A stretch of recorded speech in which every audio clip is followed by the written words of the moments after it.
नमस्कार मंडळी, स्वागत आहे तुमचं शीलास किचनमध्ये। तर आज मी बनवणार आहे दाल गोश बनवण्यासाठी इथे मी घेतलेलं आहे बकराचं मटण। 3 डाळी घेतलेल्या आहेत, मुगाची डाळ, तुरीची डाळ आणि मसूरची डाळ घेतलेली आहे। स्वच्छ धुवून इथे ठेवलेली आहे। कांदा घेतलाय, टोमॅटो घेतलाय मसाल्यासाठी, तसेच फोडणीसाठी मी घेतलाय इथे थोडासा गरम मसाला, 1 कांदा, 1 टोमॅटो। तर आता आपण रेसिपीला सुरुवात करूया। कुकर गरम झालाय, तेल घालायचे, थोडेसे गरम मसाले, तेजपत्ता, दालचिनी, चक्रीफूल, 2-3 लवंग आणि काळी मिरी घेतलेली आहे। 2-3 हिरव्या मिरच्या घेतल्या, 2-2 तुकडे केले त्याचे। त्याच्यानंतर इथे मी 1 कांदा घेतलाय बारीक कापून। कांदा मस्त सोनेरी झाला का त्याच्यात टोमॅटो टाकायचे। कांदा टमाटा आपला लाल होतोय तोपर्यंत आपण आता मसाला वाटून घेऊया। 2 कांदे आणि 2 टोमॅटो मिक्सरमध्ये आपण आता बारीक करून घेऊया।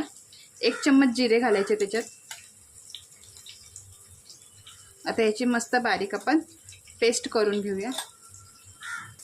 तर ही बारीक केलेली पेस्ट घालूया मिक्सरमध्ये। अद्रक, लसूण आणि कोथिंबीरची पेस्ट घालूया। चांगलं हलवून घेऊया। 1 चम्मच लाल मसाला घेतलाय घरगुती। 1 चम्मच धन्याची पावडर, चवीपुरतं मीठ आणि हळद घेतली। तेलामध्ये सगळं एकजीव करून मस्त फ्राय करून घ्यायचंय। मसाला आपला झालाय, त्याला तेल सुटलंय मस्त। तर आता आपण हे धुतलेलं मटण याच्यात टाकूया। धुतलेली डाळ घालायची आहे, पाणी घालायचंय। तर दाल गोश्त थोडासा घट्टच असतो, जास्त पातळ नसतो। बारीक कापलेला कोथिंबीर आणि पुदिना घालते। आता कुकर बंद करून मी फक्त याच्या 2च शिट्ट्या करणार आहे, ते पण बारीक फ्लेमवरती। तर दाल गोश्त आपलं तयार आहे। 3 शिट्ट्या केल्यात मी कुकरच्या।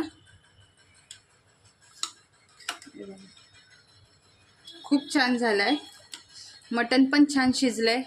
तर व्हिडिओ आवडला असेल तर व्हिडिओला लाईक करा आणि नक्की तुम्ही पण एकदा दाल गोश्त या पद्धतीने करून बघा। साधी आणि सिंपल पद्धत एकदम।